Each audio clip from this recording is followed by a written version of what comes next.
2021 පන්තියට අදාළ නොවැම්බර් 16 වෙනිදා පන්තියට කරන්න නියමිතව තිබූ SQL වැඩසටහනේ එහෙම නැත්නම් database management system එකේ අපි ඊළඟ විධානවලට අපි අවතීර්ණ වෙමු. අවසාන සතියේදී අපි කතා කරේ දත්ත සංශෝධන ක්‍රියාවන් පිළිබඳව. තවමත් අපි සංශෝධන ක්‍රියාවන් පිළිබඳව තව ඉදිරියට අධ්‍යයනය කිරීමක් යෙදෙනවා.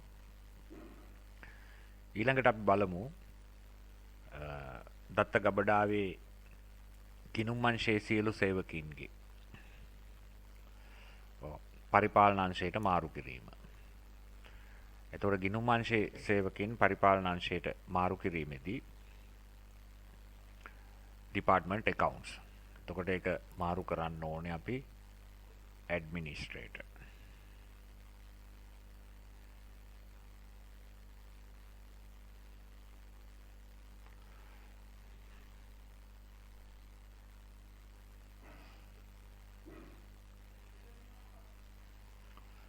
හරි. එහෙනම් අපි SQL විධානේ ක්‍රියාත්මක කරලා බලමු. සර්වර් එක ඔන් කරන්න. අපේ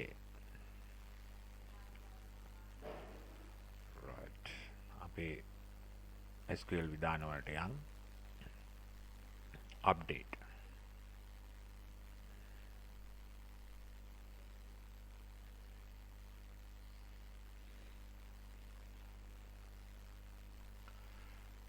EMP database එක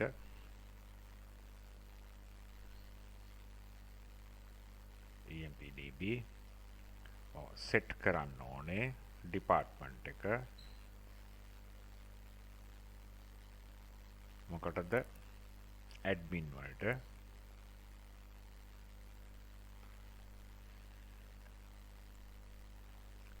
අපි යටතේ අපි තීන්දුව ටික ලබා දෙමු. department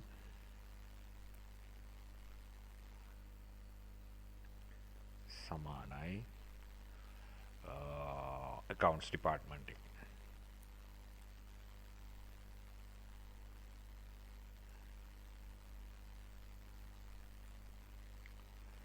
right go විධානය ක්‍රියාත්මක කරන්න. හරි අපි database එක කරලා බලමු. browser එකට යන්න. management එකට මාරු කරලා තියෙනවා. right දැන් ওই විදිහට අපි බලමු computer division එකේ ඉන්නෝ 4 දෙනෙක්. ඒගොල්ලෝ accounts department එකට මාරු කරන්න. එහෙනම් set කරන්න ඕනේ accounts වලට හොයන්න ඕනේ computer ඉන්න කට්ටියව. right එහෙනම් අපි update EMP database එක set කරන්න ඕනේ.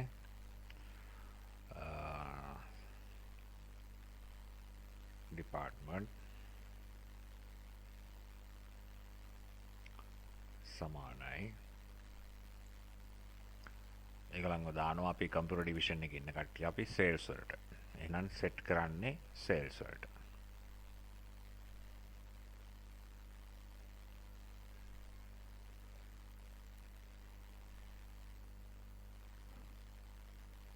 sales වලට මාරු කරනවා. where department අපි හොයන්න ඕනේ computer division එකේ ඉන්න කට්ටිය. computer right go.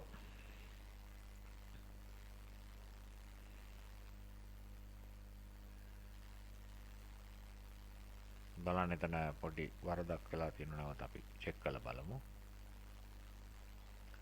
department එතන වැරදි spelling.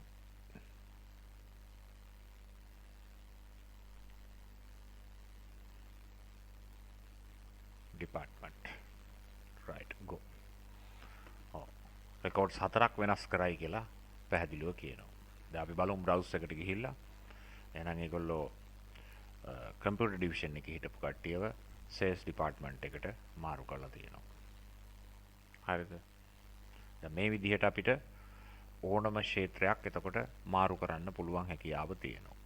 එම්ප්ලොයි නම්බර් එක වෙනස් කරන්න, ඇඩ්‍රස් එක වෙනස් කරන්න, සේල්ස් වෙනස් කරන්න. දැන් අපි හිතමු දැන් කොළඹ ඉන්න කට්ටියව මාරු කරන්න ඕනේ අපිට. අපි හිතමු හෝමගමට. හරි. right. එහෙමනම් අපි ඒකට කෝඩ් එකක් අපි ලියමු. right. update. ඒ වගේ විවිධ දේවල් ඔයගොල්ලෝ කරලා බලන්න ඕනේ. නැත්තම් මම කරන එකම විතරක් විභාගයට එනවයි කියලා නීතියක් නැහැ. අපි විධාන තියෙන අනුපිළිවෙල කතා කරනවා. ඒකට අවශ්‍ය කරන උදාහරණ කීපයක් ගන්නවා. ඒ වගේම වෙනස් දේවලුත් ඔබ කරලා බලන්න ඕනේ. update emp db එක set කරන්න ඕනේ. අපි set කරන්නේ address එක. address එක සමානයි set කරන්න ඕන එක අපි දාන්න ඕනේ. එතකොට දැන් set කරන්න ඕනේ මොකද්ද? හෝමගමට. හෝමගම where address සමානයි කොළඹ තියෙන කට්ටිය. right. එහෙනම් කොළඹ කට්ටිය හෝමගමට ට්‍රාන්ස්ෆර් කරනවා. බලන්න ඒකෙත් වරදක් තියෙනවා. අපි චෙක් කරලා බලමු.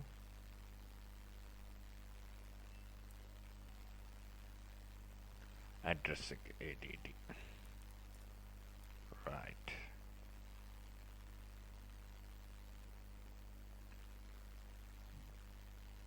ටිකම හරි.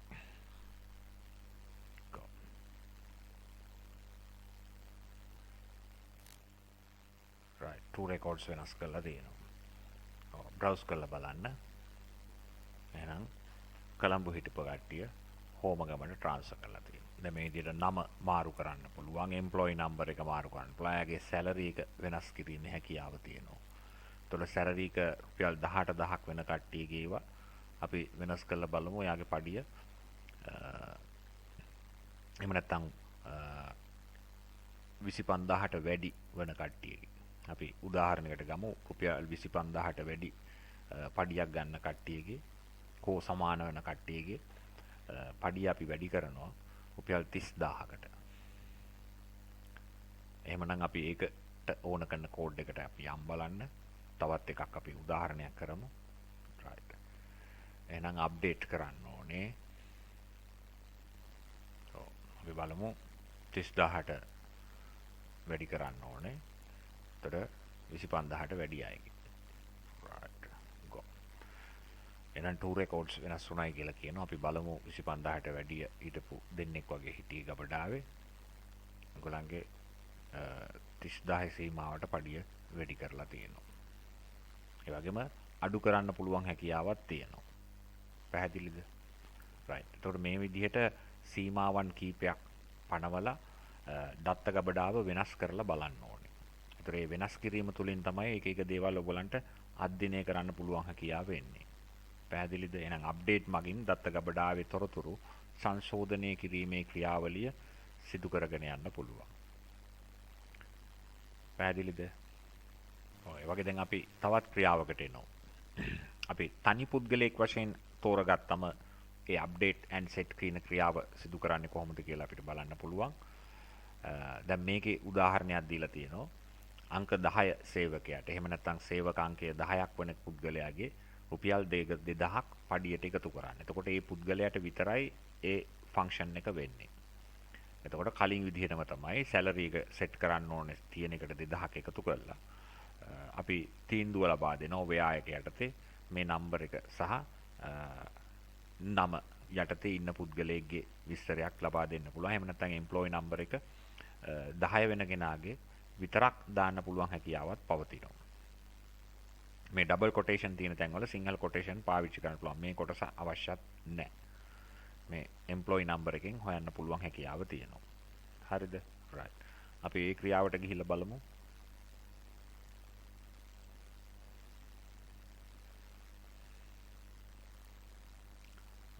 එහෙමනම් අපිට සෙට් කරන්න ඕනේ සැලරි එක.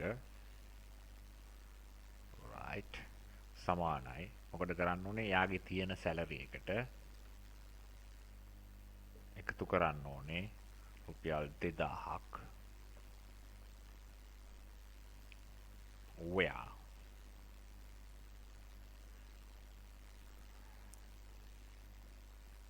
අපි මේකේ පාවිච්චි කරලා තියෙන EMPN ඕනේ. EMPNO සමාන වෙන්න ඕනේ 10ට. ඒතර එම්ප්ලොයි නම්බර් එක 10ක් වෙන කෙනාගේ සැලරි එක රුපියල් 2000කින් ඉහළ නංවන්න හදන්නේ. right. ඒතර one record වෙනස් වුණා. එතකොට අපි 10 වෙනි කෙනාගේ බලමු පඩිය දැන් කොහොමද කියලා. browser වලට ගිහිල්ලා නම්බර 10. right 18500. අපි හිතමු නම්බර employee number එක 60ක් වෙන කෙනාගේ දීපාල්ගේ 15000. එතකොට අපිට employee number එකෙන් හොයන එක තමයි අපි වඩාත් සුදුසු මේකෙදී. ඊට හේතුව තමයි අපි primary key එක වැඩ කරන්නේ ඒකෙන්. නැත්නම් අපිට නමෙන් හොයන්න පුළුවන් හැකියාවක් තියෙනවා. නමුත් database එකකදී ඒ නම පාවිච්චි කරොත් where the name දීපාල් කියන එක පාවිච්චි කරොත් දීපාල් කියන දෙන්නෙක් හිටියොත් එහෙම දෙන්නටම පඩි වැඩි වෙනවා. එතකොට employee number එකෙන් හෙව්වොත් uniquely identify කරගන්නේ one record. එතකොට primary key එක ක්‍රියාත්මක වෙන එකෙන් හොයන එක තමයි වඩාත්ම සුදුසු වන්නේ තැනදී. දැන් අපි තව වෙනසක් කරලා බලමු. employee number එක 60ක් වෙන පුද්ගලයාගේ පඩිය අපි දැනට තියෙන රුපියල් 15000ක්. ඒක අපි රුපියල් 5000කින් වැඩි දියුණු කරනවා. එහෙම නැත්නම් වැඩි කිරීමක් කරනවා. ලියමු කෝඩ් එක පුරුදු වෙන්න update මොකද්ද empdb set කරන්න ඕනේ. මොකද්ද salary එක සමානයි salary වලට එකතු කරන්න ඕනේ රුපියල් 5000ක්. තීන්දුව අපි search කරනවා where salary අපි හොයන්නේ employee number එකන්නේ EMP number එක සමාන වෙන්න ඕනේ 60ට. එතකොට 60ට අදාළ කෙනාගේ salary එකට රුපියල් 5000ක් වැඩි කරන්න. එතකොට වැඩි කරන්න, අඩු කරන්න, ගුණ කරන්න, මේ වගේ ක්‍රියාවන් එතනදී කරන්න පුළුවන්. right එහෙනම් අපි අරලා බලමු record list එක browse. එහෙනම් යාගේ පඩිය කලින් තිබුණේ රුපියල් 15000යි. ඒක 20000කට වැඩි වෙලා තියෙනවා. ඒ වගේ දැන් අපි එතනදී පාවිච්චි කරේ ගණිතානුකූල ක්‍රියාවන් කීපයක්. ඒතර ගණිතානුකූලව ක්‍රියාවන් මේකේ හැටියට සිදු කරන්න පුළුවන් වෙන්නේ සැලරි එකට පමණයි. සමහර දත්ත ගබඩාවලදී වයස, උස, එහෙම නැත්නම් එයාගේ එක්ස්පීරියන්ස් එක මේවා වර්ෂ වලින් ඒ ගණිතානුකූලව සකස් කරන්න පුළුවන් දත්ත උපලැකි පාවිච්චි වෙනවා. එවැනි අවස්ථාවලදී ඒක ගණිතානුකූලව සකස් කරන්න පුළුවන් ක්‍රමවේදයන් මේ ක්‍රමය මගින් අධ්‍යයනය කරන්න පුළුවන් හැකියාව ලැබෙනවා. පැහැදිලිද? ඔව් දැන් අපි ඊළඟට යමු වෙන අලුත් කොටසකට දත්ත කාණ්ඩ කිරීම. ඒතර දත්ත කාණ්ඩ කිරීමේදී වර්ගීකරණය කරනකොට භාවිතා කරන්න පුළුවන් ප්‍රධාන විධානයක් තමයි අපි group by කියන විධානය පාවිච්චි කරනවා. එතකොට අපිට group by කියන විධානය මගින් යම් කාණ්ඩයක, ඒ කියන්නේ මේ දත්ත ගබඩාවේ ඉන්න එක්ක ගෑනු කට්ටියගේ විතරක්, එහෙම නැත්නම් accounts department වල විතරක්, එහෙම නැත්නම් manage sales department වල විතරක් ඉන්න කට්ටියගේ අපි යම් සීමාවන් අනුව ගණනය කිරීම කරන්න පුළුවන් හැකියාව පවතිනවා. එතකොට අපි එතනදී භාවිතා කරන විධානයක් තමයි අපි group by කියන විධානය පාවිච්චි කරනවා. පැහැදිලිද? right. අපි ඉස්සෙල්ලා යමු දැන් අපේ දත්ත ගබඩාවේ ඉස්සෙල්ලා තොරතුරු ටිකක් ඉස්සෙල්ලා බලමු. තියෙන තත්ත්වය මොකද දැන් මේ තියෙනවට වඩා වෙනස් වෙනවා. දැන් අපි එක විධාන කරලා තියෙන නිසා ඒකේ අපි දැනට පාවිච්චි කරලා තියෙන database එකේ දැන් ඉන්නවා sales ඉන්නවා accounts ඉන්නවා. මොකද එක වෙනස්කම් කරලා දැන් මේ තත්ත්වෙටපත් වෙලා තියෙනවා. ඒක අනුව අපි බලමු. දැන් අපි හිතමු accounts අංශයේ කට්ටියට කොච්චරක් ගෙවීම් සිදු කරන්න ඕනේද. එතකොට අපි group by එකේ යටතේ accounts department එක විතරක් දෙනවා. එතකොට group by එක යටතේ accounts department එක දුන්නම audit department ඉබේම group by වෙනවා. දැන් උදාහරණයක් මෙතන groups ඉන්නේ මේ තියෙන දත්ත රටාවට අනුව නම් දෙකයි. එක්ක sales group එකේ ඉන්නෝ accounts group එකේ ඉන්නෝ. දැන් අපේ උදාහරණේ තියෙන විදිහට ගත්තොත් එහෙම ඒකේ තියෙන්නේ මුල් පිටපතක ස්වරූපයක්නේ. එතකොට එතන ඉන්න accounts සහ sales තමයි එතනත් පවතින්නේ. හරිද? දැන් මේකේ තියෙන තත්ත්වෙත් එක්ක අපි වෙනස් විදිහකට අපි විධානි ක්‍රියාත්මක කරලා බලමු. දැන් අපි බලමු මේකේ accounts section එකේ ඉන්න කට්ටියගේ සඳහා පඩිවලට කොච්චර වියදමක් යනවද? ඒතර group එක accounts.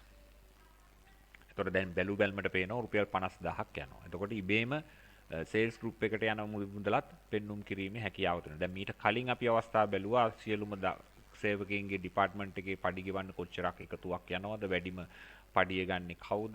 එහෙම නැත්නම් වැඩි ප්‍රමාණය කාගේද? අඩුම ප්‍රමාණය කාගේද? පෙළ ගැස්වීම වගේ කාරණා කරා. දැන් එතකොට අපි කොහොමද කියලා බලනවා මෙතනදී group කියන විධානය පාවිච්චි කරන්නේ. පැහැදිලිද? right. එතකොට ඒ අනුව අපි select විධානය right select කරන්න අපි department එක අනුව.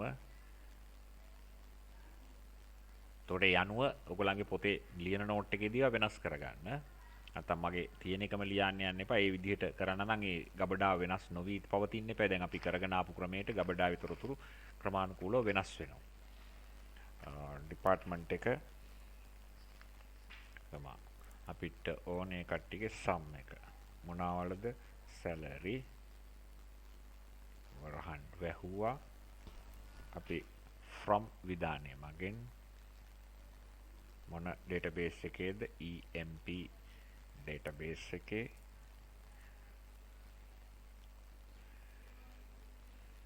right.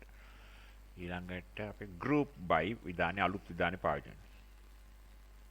group by කරන්න ඕනේ department එක අනුව.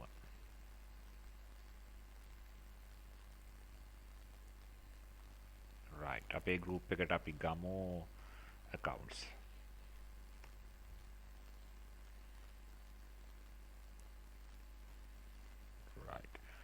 මේක තියෙන්නේ account section එක සඳහා වැය වෙන salary ප්‍රමාණය කොච්චරද කියලා count කරන්න. එතකොට අපිට groups දෙක වෙන වෙනම පෙන්වනවා මුල් තැන දෙන්නේ accounts වලට. හරි. go. right. චූටි වරදක් තියෙනවා බලමු. right. දැන් පේනවනේ. හරි. එහෙනම් account section එකට රුපියල් 50000ක් sales section එකට 86500. අපි sales එක ඇහුවේ නෑ. නමුත් දැන් එක group එකක් ගත්තම ඉතිරි අය අනිත් group එකට වැටෙනවා. දැන් අපි මෙතන තිබුණොත් සමහරලාට මේ ආයතනයේ groups 3-4ක් තිබුණොත් එතකොට වෙනස් වෙනවා. දැන් ඔයාලට ඕන නම් බලන්න පුළුවන්. දැන් මීට කලින් ඉගෙනගත්ත විධානය පාවිච්චි කරලා මේ table එකේ ඉන්න කිසියම් හෝ පුද්ගලයෙක් අපි තුමු sales වල ඉන්න දෙන්නෙක්ව 30 මලිත් අප්ඩේට් කරනවා වෙන කම්පියුටර් ඩිපාර්ට්මන්ට් එකට. එයාගෙම 10 අප්ඩේට් කරනවා කලින් ඉගෙනගත් විධාන පාවිච්චි කරලා කම්පියුටර් ඩිපාර්ට්මන්ට් එක. එහෙම මාරු කරලා බලන්න. එතකොට ඩිපාර්ට්මන්ට්ස් මෙතන 3ක් තියෙනවා. කැටගරිස් 3ක් තියෙනවා. එතකොට මේ group by එකේදී අපි යම් group එකක් තෝරගත්තොත් ඉතිරි groups ටිකත් පෙන්눔 කරනවා. පැහැදිලිද? right. එක පොඩි ක්‍රියාවක්. නමුත් ඒ group එකෙන් කාණ්ඩ කිරීමේ හැකියාව තියෙනවා. දැන් අපි බැලුවොත් උතන group by එකේදී අපි ගෑනු කට්ටියට යන වියදම් බලන්න පුළුවන්. එතකොට අපිට gender එක යටතේ right. අපි නැවත උදාහරණයක් කරලා බලමු. අලුත් ಜಾති එකක්. එතකොට ඒවා පොත්වල ලියන්න. select select. අපි දැන් අලුතෙන් තෝරන්නේ gender එක. gender එක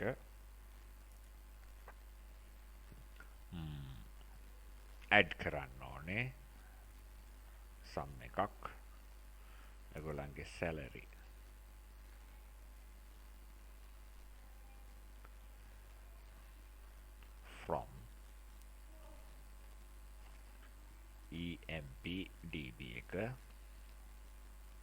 employee database එකේ group by gender සමාන වෙන්න ඕනේ අපි ගමු male. right. දැන් ඒ කියන්නේ පිරිමි කට්ටියගේ group එකට කොච්චරක් සල්ලි වැය වෙනවද?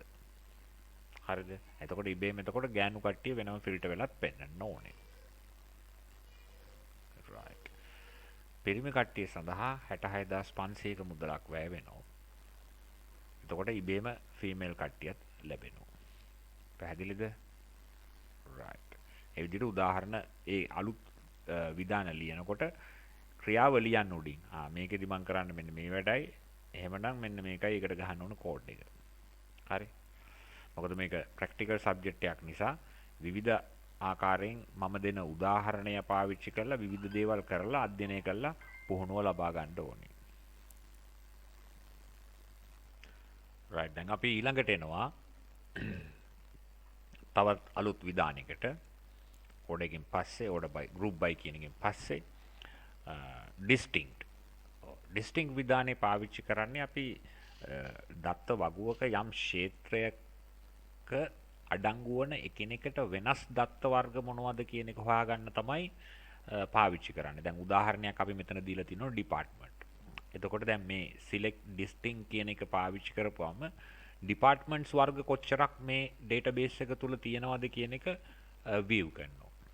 ඒ වගේම select distinct යටතේ අපි address කියන එක දුන්නොත් එකිනෙකට වෙනස් address වර්ග කාණ්ඩ කොච්චර තියෙනවද කියලා අපිට view කරනවා.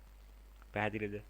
right. දැන් අපි උදාහරණයකට බලමු departments වර්ග. අපි දන්නවා departments වර්ග මෙතන තියෙන්නේ 2යි. දැන් ඔබ වෙනස් කරගත්තා නම් computer department කියලා තව එකක් departments වර්ග 3යි. එතකොට එකිනෙකට වෙනස් ක්ෂේත්‍රයක් තුල අඩංගු වන දත්ත වර්ගීකරණය කරන්න අපි distinct කියන විධානය පාවිච්චි කරනවා. බලමු අපි ඒකට උදාහරණයක් කරලා. right. දැන් මම මෙතනදී department එක අනුව සකස් කරගෙන තියෙනවා. type කරා select distinct department from EMPDB. ඒතර department එක අනුව departments වර්ග මගේ එකේ දැනට තියෙන්නේ 2යි.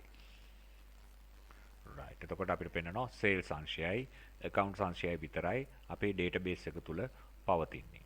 එතකොට ඒ database එක ඇතුළ යම් ක්ෂේත්‍රයක් තුල එකිනෙකට වෙනස් දත්ත වර්ග කොච්චර තියෙනවද කියන එක හොයාගන්න අපි මේක භාවිතා කරන්න පුළුවන්.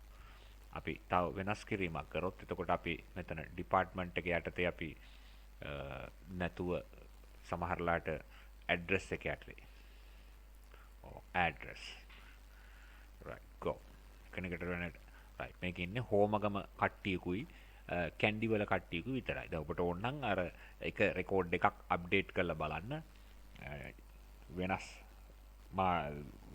ඩිපාර්ට්මන්ට් එකකට හරි ඒ වගේම වෙනස් ඇඩ්‍රස් එකකට හරි.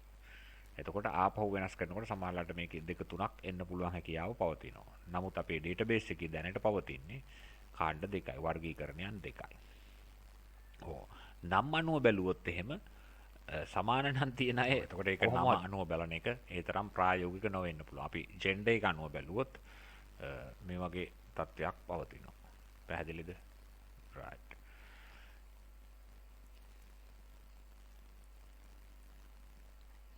හරි. අපි එහෙනම් අපි තවත් උදාහරණයක් යන් අපි හිතන්නේ මං හිතන්නේ නැවත අපිට වගු දෙකක් නිර්මාණය කරගන්න වෙයි. මොකද දැන් අපි රිලේෂන්ෂිප් එක යටතේ අපි වගු දෙකක තුනක තියෙන දත්ත වලට සිදු කරන ක්‍රියාවන් පිළිබඳව අධ්‍යයනය කටයුතු වලට අපි ඊළඟට යමු වෙන්නේ. right. දැන් අපි ඊළඟට පැමිණෙන්නේ දැන් වගු කිහිපයක තොරතුරු සංසන්දනය කරනකොට ගතය ගන්න පුළුවන් ක්‍රියාමාර්ග.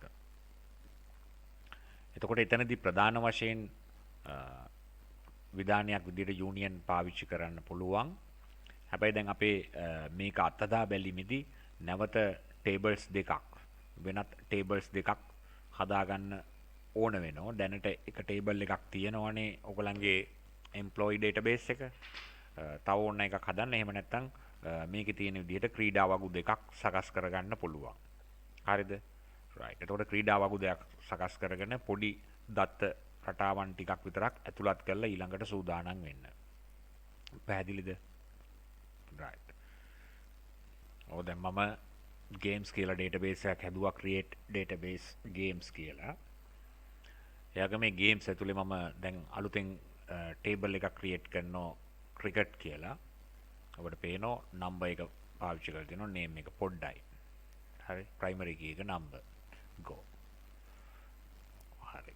එතකොට ඒක ඇතුලේම ගේම්ස් ඇතුලේම අපි තව ටේබල් එකක් නිර්මාණය කරනවා නම් එතකොට ගේම්ස් වල ඉන්න ඕනේ ඩේටාබේස් එකේ right. එහෙමනම් අපි ආපහු SQL විධාන වලට ගිහිල්ලා අපි හදනවා ඊළඟට ක්‍රිකට් වලට පස්සේ අපි තව එකක් අපි දාමු ස්විමින් කියලා ඩේටාබේස් එකක් හදනවා කියලා අපි තුමු නැත්නම් එහෙනම් ටේබල්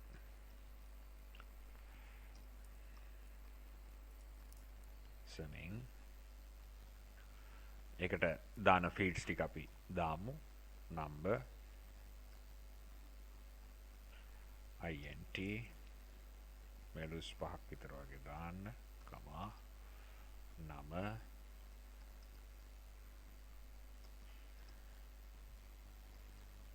picture type එකක් 10ක් විතර වගේ දාමු තව මොකක්ද බලමු අපි ගන්න ඕනේ එතන හරි තව මොකක් හරි ඒතර එතනදි ළමයි මේක විතරයි අරන් තියෙන්නේ වගු දෙකකට right මේ ක්‍රිකට් වල එක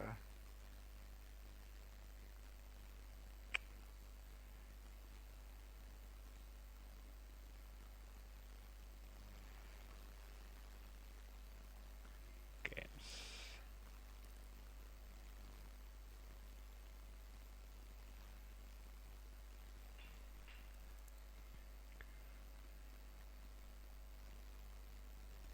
අපි තව එකක් ස්විමින් කියලා හදාගත්තා. එතකොට එකම ඩේටාබේස් එක ඇතුලේ ටේබල්ස් දෙකක්. අපිට පේනවා ගේම්ස් කියන ඩේටාබේස් එක ඇතුලේ ක්‍රිකට් කියන ටේබල් එකක් තිබෙනවා. ස්විමින් කියලා ටේබල් එකක් හදාගත්තා.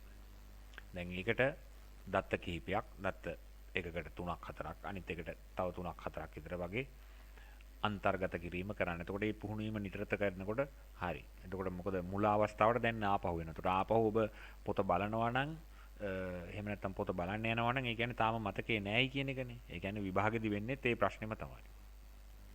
හරි. දැන් බලන්න try කරලා පුළුවන් තරම් කොහොමද මම මේකට රෙකෝඩ්ස් අන්තර්ගත කරන්නේ. මතක ඇති අපි අන්තර්ගත කිරීමට පාවිච්චි කරන insert into. එතකොට ටේබල් එකේ නම දුන්නා. අවශ්‍ය කරන ෆීල්ඩ්ස් ටික ඉස්සලා ලියන්න ඕනේ. ඊළඟට values දාන්න ඕනේ. values යටතේ records වලට අදාළ තොරතුරු ටික අන්තර්ගත කරන්න. පුළුවන් තරම් try කරන්න මතක නැතු පොත බලන්නේ නැතුව එහෙම නැත්නම් ඒක කරන්න දීලා තියෙන note එක බලන්න නැතුව කරන්න. එහෙම වුණොත් ඔබ සාර්ථකයි. ඒ කියන්නේ විභාගෙදිත් ඒක අනිවාර්යයෙන්ම ලියන්න පුළුවන්. ඒ තරම් මෙමරි එකක් ඔයගලන්ට ලැබෙනවා. හරි. මනම් අපි දත්ත කිහිපයක් දාලා ඒ අවස්ථාවට ඊළඟ අවස්ථාවට බලමු. හරිද? right. මම දත්ත කිහිපයක් දානවා. මම ඒක පෙන්වන්නේ නැහැ මොකද වීඩියෝ එන්න දික් වැඩි වුණාම අපිට වෙලාව ගත වෙන නිසා දත්ත දාලා සකස් කරගන්න. දැන් මේ විදිහට මම ක්‍රිකට් වගුවට තොරතුරු කීපයක් දාගෙන තිබෙනවා. ඒ වගේම ස්විමින් වගුවට අපි රෙකෝඩ්ස් කීපයක් දාගෙන තියෙනවා. දැන් එතකොට අපිට ඒ අලුත් විධාන ක්‍රියාවට සම්බන්ධ වෙන්න පුළුවන්. හෝ යූනියන්. එතකොට දැන් මේකෙදි අපි අදහස් කරන්නේ දැන් මේ වෙනකොට අපි ගේම්ස් කියන ඩේටාබේස් එකක් අලුතෙන් හැදුවා. ඒ ගේම්ස් කියන එක ඇතුලේ ටේබල්ස් දෙකක් හැදුවා ක්‍රිකට් සහ ස්විමින් කියලා. ඒතර වගු කිහිපයක ඇති දත්ත එකිනෙක සම්බන්ධ කර විමසීමේ ක්‍රියාවලිය අපි එන්නේ. ඒතර එතනදී මේ වගු දෙකෙන්ම තොරතුරු ගන්න හැටි අපි බලමු. ඒක සරල වගු දෙකක්. නමයි නම්බර් එකයි පමණයි තිබෙන්නේ. අපි ඊට පස්සේ උදාහරණ වලදී තනියෙන් කරන්න පුළුවන් උදාහරණ මම ලිඛිතව දෙනකොට ඒව හදලා අපි ඒකට බලමු පුරුදු වෙන්න. දැන් එතනදී select name from අපි ක්‍රිකට් වලට දාමු. ක්‍රිකට්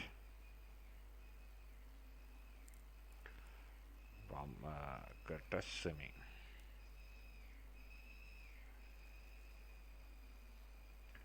ඔව්. ඒ කියන්නේ අපි එකිනෙකට අනන්‍යතාවයක් පවතින සමාන වෙන්න බැරි. දැන් උදාහරණයක් මේ වගුවෙත් හිටියොත් එහෙම ෆෙනෑන්ඩු කෙනෙක් එහෙම ඒ අනන්‍යතාවය වෙනුවෙන් තියෙන්නේ එක්කෙනෙක් කෙන විදිහට. හරිද? එතකොට මේ වගු දෙකේම ඉන්න ඕනේ දෙක සහ තුන වෙනුවෙන් තියෙනවනේ වගු දෙකේම. එතකොට එකම නම තිබුණොත් මොකද වෙන්නේ? එහෙම ප්‍රශ්නත් අපි බලන්න ඕනේ.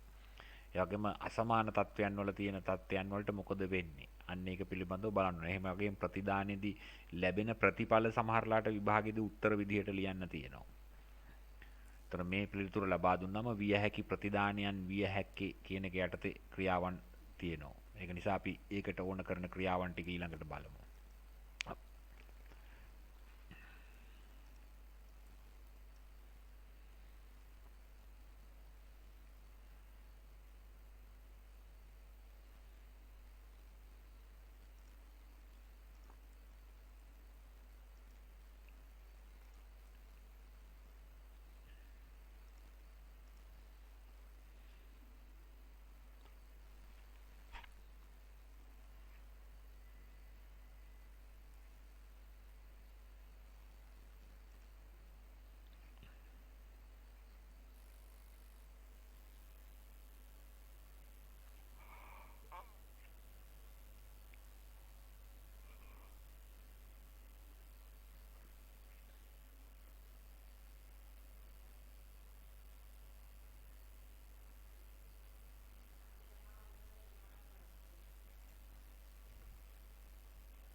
හරි.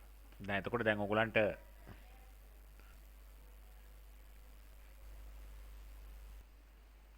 ඔව් එතකොට දැන් ඔයගලන්ට තියෙන ප්‍රශ්නයක් වෙන්න පුළුවන්. අපි මේ කෝඩ් එක ගහන්නේ කෝක ඇතුළේද? ඒතර වා ටේබල් එක ඇතුලේ සම්බන්ධ කරත් ස්විමින් එක ඇතුලේ ටයිප් කරත් ප්‍රශ්නයක් නැහැ. එhmenan අපි ඒ ක්‍රියාවට දී සමාන නම් දෙකක් තියෙන පුද්ගලයෙක් හිටියොත් මොකද වෙන්නේ කියන ප්‍රශ්නේ අපි විමසා බලමු. දැන් මේකෙත් තියෙනවා ෆෙනෑන්ඩු කියන එක. අපිත් සමාන නම් දෙකක් අපි බලමු මේකෙදිත්. අපේ බ්‍රවුස් කරලා බලමු. ක්‍රිකට් එකේ ඉන්නවා කවුද බලමු. ක්‍රිකට් එකේ ගිහාන් ඉන්නවා. අපි ග්‍රිහාන්ව ඒ නම්බර එකෙන් නොවුනත් වෙන නම්බර එකකින් අරකට දාන්න පුළුවන්. ඒ ගිහාන්ව වෙන්නත් පුළුවන්. හරි. එහෙනම් අපි ස්විමින් එකට ඇඩ් කරනවා ගිහාන්ව 60 විදිහට. right. එතකොට අපි ඒකට පාවිච්චි කරන්න ඕනේ මොකද්ද? insert into swimming. swimming එකට දාන්න ඕනේ නම්බර් එකයි name එකයි values දාමු 60 ගිහාන් right.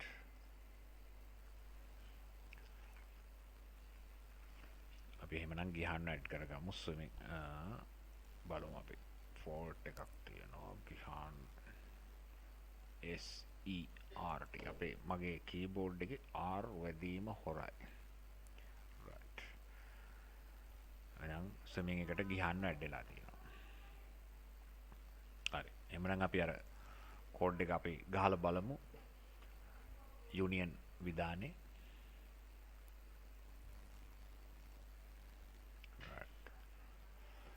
පේනවනේ හරි. එතකොට අපි ඒක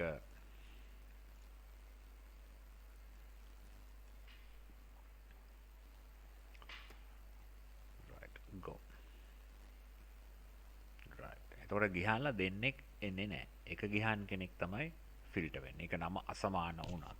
ඒ කියන්නේ යුනික්ලි අයිඩෙන්ටිෆයි කරනවා ඒ අදාළ කෙනෙක් එක නමක් වෙනුවෙන් ඒ කියන්නේ විශාල පිරිසක් හිටියත් එක්කෙනයි නියෝජනය කරන්නේ. පැහැදිලිද? right.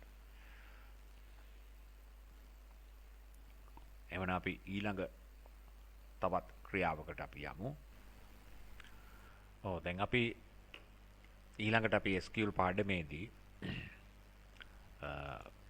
විධාන ක්‍රියාවන් වලින් පොඩ්ඩක් ඉවත් වෙලා අපි පාඩමේ තියෙන ඊළඟ කොටසට අවතීර්ණ වෙන්න ඕනේ. මොකද SQL පාඩමේදී SQL කියන්නේ ඔච්චරක් විතරක් නෙමෙයි. නමුත් ඕගලන්ගේ විෂය නිර්දේශයට අවශ්‍ය කරන ක්‍රියාකාරකම් ටික සියල්ලම වගේ සම්පූර්ණ කළ පවතිනවා. ඒ ඇසුරෙන් විවිධ ගැටලු අවස්ථාවන් දැන් මම මේ වැඩසටහන් ඉවරුණාට පස්සේ නැවත ප්‍රායෝගික ක්‍රියාකාරකම් කීපයක් දෙනවා. ඒවා කිරීමෙන් තමයි අපිට මතකයේ තබා ගන්න පුළුවන් වෙන්නේ. නැත්නම් විභාගයේ තුලදී ඒවා පාඩම් කරලා විතරක් ප්‍රමාණවත් වන්නේ නැහැ. ඊළඟට අපි මේ ඩේටාබේස් කියන දැන් මේ ඉගෙනගෙන ආපු පාඩම් මාලාව විභාගෙදී ප්‍රධාන සම්දිස්ථානයක් විදිහට තමයි ක්‍රියාත්මක වෙන්නේ පළවෙනි සහ දෙවෙනි පේපරේ තුල. ඒතකොට සෑහෙන වැඩි ප්‍රශ්න ප්‍රමාණයක් අන්තර්ගත වෙනවා. ඒ කියන්නේ ඩේටාබේස් ER ඩයග්‍රෑම්ස් වලින් අනිවාර්යයෙන්ම ප්‍රශ්නයක් අන්තර්ගත වෙනවමයි. එතකොට ඒ හා සම්බන්ධි යම් කාරණා පිළිබඳව අපි තව දුරටත් අධ්‍යයනය කරන්න ඕනේ. එතකොට මේ පාඩමේ අවසාන කොටසට අපි එනවා normalization එක. එහෙම නැත්නම් ප්‍රමතකරණය. ඒ වගේම ප්‍රමතකරණයෙන් ගැටලු විශාල ප්‍රමාණයක් අන්තර්ගත වෙනවා. දැන් අපි ප්‍රමතකරණයක් කියන එකෙන් අදහස් කරන්නේ වගුවක්. පැහැදිලිවම අපි සරලව අපි තේරෙන විදිහට කිව්වොත් එහෙම අපි හදන මේ ටේබල් එකක දුර්වලතාවයන් මතුවෙනවා. ඒ දුර්වලතාවයන් විදිහට අපි පෙර සඳහන් කරා. සමහර වෙලාවට එකම දත්තය කීප වතාවක් යෙදෙන්න පුළුවන් සමරික්තතාවය. ඒ වගේම බහුදත්ත සමහර වෙලාවට එකම ෆීල්ඩ් එකක් තුල අන්තර්ගත වෙන්න පුළුවන්. දැන් උදාහරණයක් ටෙලිෆෝන් නම්බර් කියන උපලැකිය ගත්තම ඒක ඇතුලේ සමහර වෙලාවට ටෙලිෆෝන් නම්බර් 3ක් විතර වගේ දාලා තියෙනවා. ඒකට ඒක වැරදි. ඒ වගේම සමහර වෙලාවට දත්ත වගුවල එක් ප්‍රාථමික යතුරක් මත විතරක් නෙමෙයි තවත් ප්‍රාථමික යතුරක් මත සමහර වෙලාවට දත්ත යැපෙනවා. මේ වගේ දුර්වල තත්වයන් දත්ත ගබඩාවන් වලදී අපිට දකින්න හම්බ වෙනවා. එතකොට මේ ඒ දත්ත ගබඩාවන් වල තියෙන මේ කියන දුර්වලතාවයන් අවම කරලා ඒ වගේම perfect database එකක් නිර්මාණය කරනකොට අපි ක්‍රමවේදයක් අනුගමනය කරනවා. ඒ ක්‍රමවේදය තමයි normalization. එතකොට abnormalization කියන්නේ ඒ normal සාමාන්‍ය තත්වයෙන් ඔබට ගිහිල්ලා තියෙන අවස්ථා. ඒ කියන්නේ වැරදි සහගත තත්වයන්.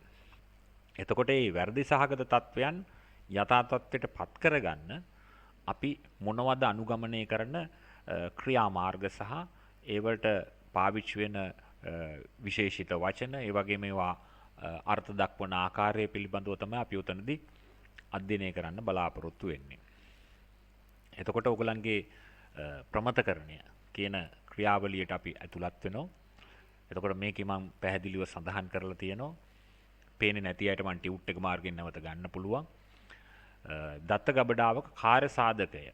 ඒ කියන්නේ ක්‍රියාකාරීත්වය ඊටාම ඉහළ මට්ටමකින් පවත්වා ගන්න. ප්‍රමතකරණයේ යටතේ අධ්‍යයනය කරනවා අපි. එතකොට මේ ප්‍රමතකරණයේදී තියෙන මේ කාර්ය සාධක තත්වය කියන්නේ කාර්ය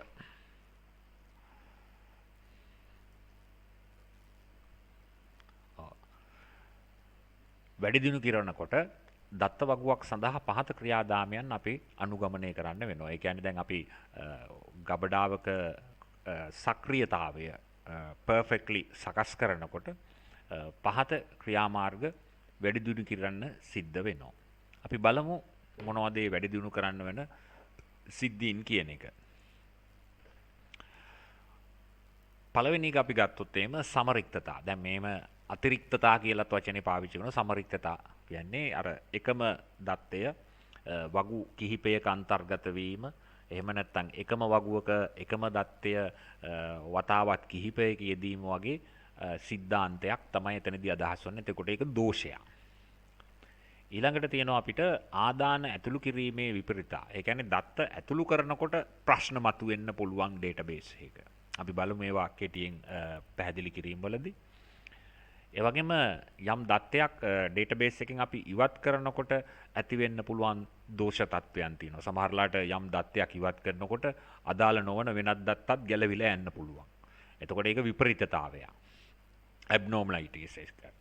එතකොට තව ගත්තොත් එහෙම අපි අප්ඩේට් කරනකොට ඒ කියන්නේ සමහරලාට වයස වෙන්න පුළුවන්, මුදල් ප්‍රමාණයන් වෙන්න පුළුවන්, කාලීනව වර්ධනය වෙන්න, එහෙම නැත්නම් කාලීනව වෙනස් වෙන, සමහරලාට හදාරන පාඨමාලා වෙන්න පුළුවන්, ඉන්න පන්තිය වෙන්න පුළුවන්, ඒවා කාලීනව යාවත් කාලීන විය යුතු තැන් තියෙනවා.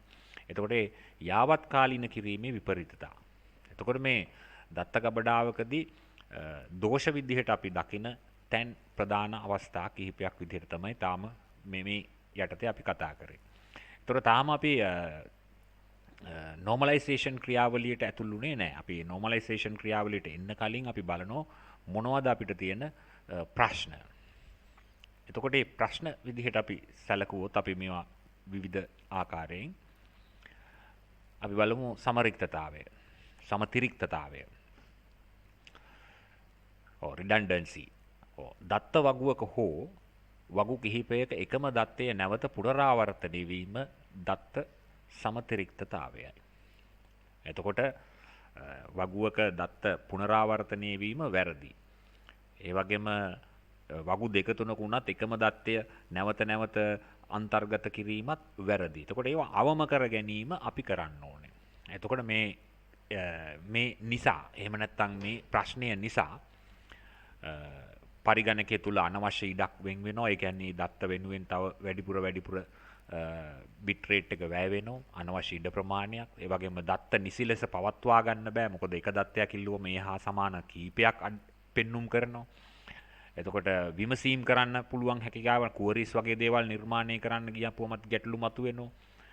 එතකොට අපි ඒ තියෙන දුර්වලතාවයන් අවම කර ගැනීම තමයි මේ පළවෙනි සමතිරික්තතාවය යටතේ අපි සිදු කරන්න ඕනේ.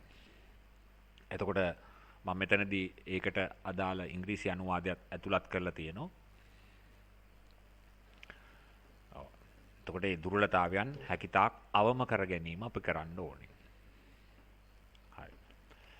අපි බලමු ඊළඟට ආදාන ක්‍රියාවන් වලදී අපිට වෙන්න පුළුවන් ප්‍රශ්න.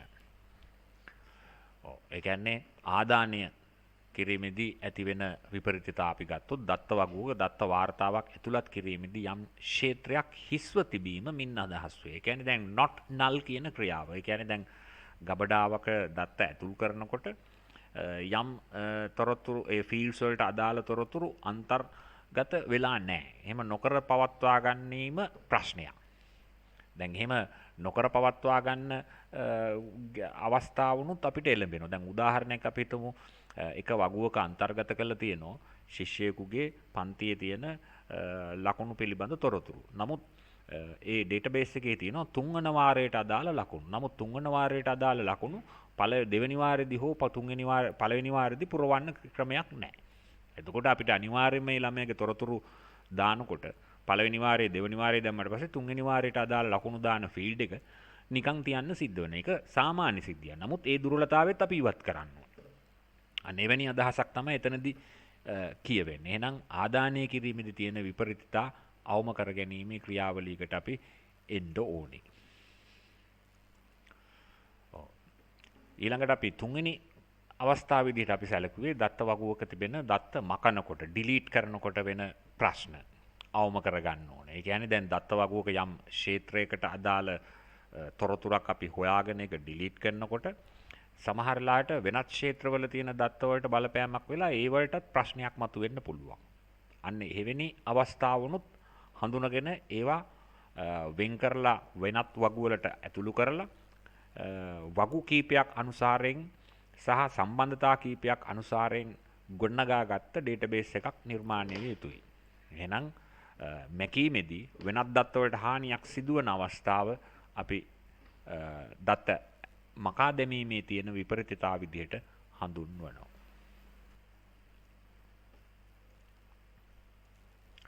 දැන් ඊළඟ අවසාන සිද්ධිය ගත්තොත් යාවත් කාලීන කිරීම. එහෙම නැත්නම් අපි අප්ඩේට් කිරීමේදී වෙන ප්‍රශ්න තියෙන්න පුළුවන්. ඒකෙන් අදහස් කරේ සමහරලාට වගුවක දත්තයක් අපි යාවත් කාලීන කරනකොට සමහරලාට ඒ දත්තේ පමණක් නෙමේ සමහර වෙනත් දත්ත වෙනස් වීමකට ලක් වෙන්න පුළුවන්. මේට හේතු ප්‍රධානම හේතුව තමයි මේ සියලුම දත්ත එකම වගුවක අපි අන්තර්ගත කරලා තිබුණොත් ওই ප්‍රශ්න මතුවෙනවා.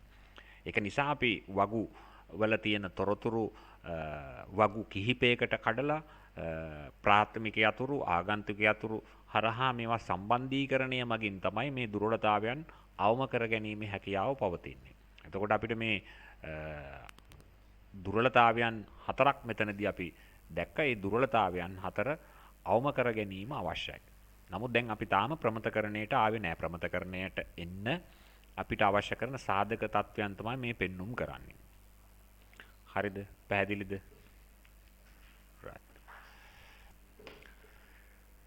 right. ඊළඟට අපි ගත්තොත් එහෙම කාර්යබද්ධ පරායතතා. එතකොට දැන් අපි කලින් අවස්ථා හතර සම්පූර්ණ කරා. තවත් එන්න ප්‍රශ්නයක් තිබෙනවා කාර්යබද්ධ පරායතතා.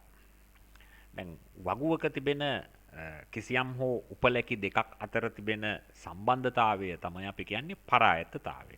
ඒ කියන්නේ ස්ටුඩන්ට් නම්බර් එක වෙන්න පුළුවන්, ඊළඟට ෆීල්ඩ් එක නේම් එක වෙන්න පුළුවන්, ඒජ් එක වෙන්න පුළුවන්, ඇඩ්‍රස් එක වෙන්න පුළුවන්, දුරකථන අංකය වෙන්න පුළුවන්. මේ එක එක උපලක්ෂ අතර තිබෙන සම්බන්ධතාවයක් පවතිනවා. ඒ සම්බන්ධතාවයට තමයි අපි කියන්නේ පරායත්තතාවය.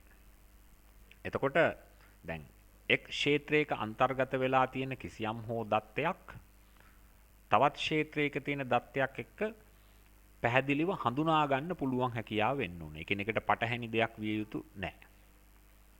එතකොට එහෙම හඳුනා ගන්න බැරි ප්‍රශ්න මතුවෙන්න පුළුවන්. එහෙම බැරි අවස්ථාවන් තිබෙන්න පුළුවන්.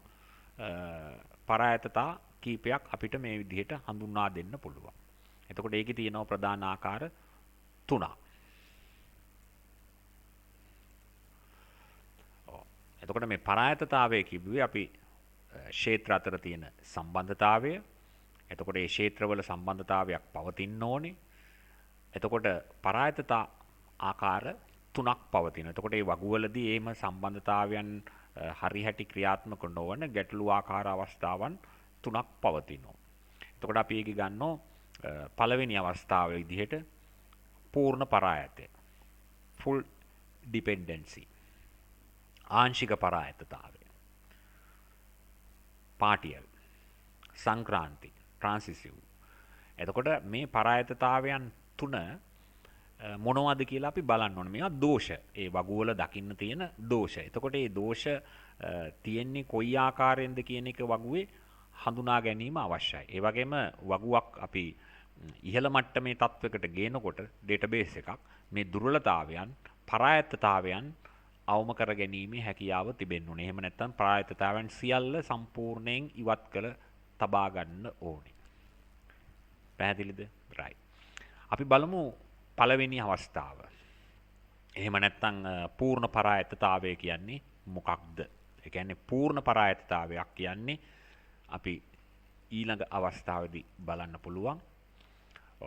එක් උපලක්ෂයක් තුල වගුවේ සෑම උපලක්ෂයක්ම රබා පවතින අවස්ථාවන්. දැන් සාමාන්‍යයෙන් ගත්තොත් ඔය තනි ටේබල් එකක් වගේ එකක් ගත්තොත් දැන් මේ තියෙන්නේ මෙතන උදාහරණ දැන් ස්ටුඩන්ට් නම්බර් එක තියෙනවා, නම තියෙනවා, දුරකථන අංකය තියෙනවා, තව ඕනනම් ඒජ් එක තියෙන්න පුළුවන්, තව මේල් ෆීමේල් තියෙන්න පුළුවන්.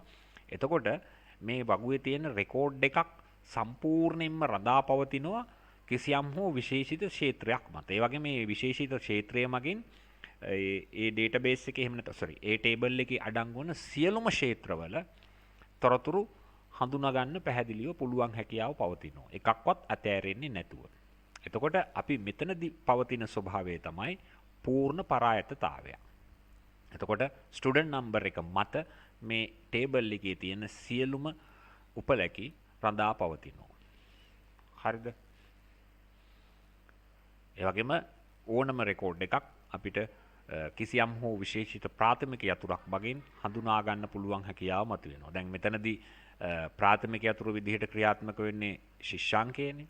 ඒතකොට මේ ශිෂ්‍යාංකය මගින් සියලුම වාර්තා හඳුනා ගැනීම එහෙම නැත්නම් ඊට අදාළ වාර්තාවේ තියෙන සියලුම ලක්ෂණ හඳුනා ගන්න පුළුවන් හැකියාව මතුවෙනවා. එකක්වත් නැහැ.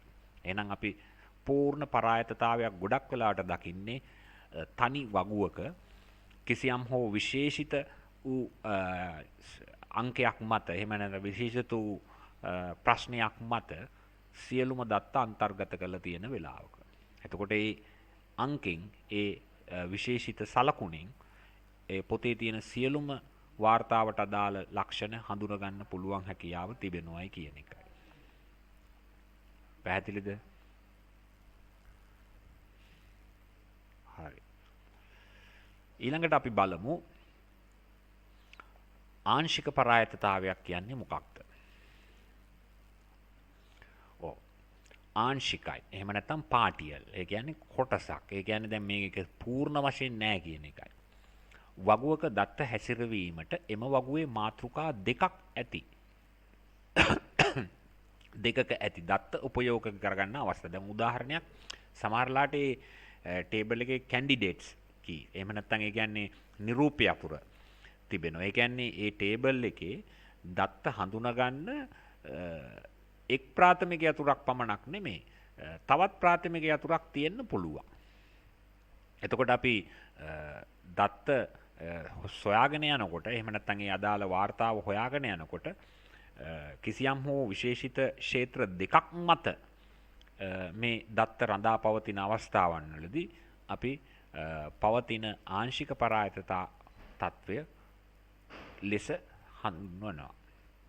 එතකොට මේ තත්වයක් සමහර වෙලාවට ගැටලු සහගත තත්වයක් වෙන්න පුළුවන්. එතකොට අපි ඒක වගු දෙකකට වෙන් කරලා ප්‍රාථමික යතුරු දෙක රිලේෂන්ෂිප් එකක් යටතේ සම්බන්ධ කිරීමේ ක්‍රියාවලියක යෙදෙන්න පුළුවන් හැකියාව තියෙනවා.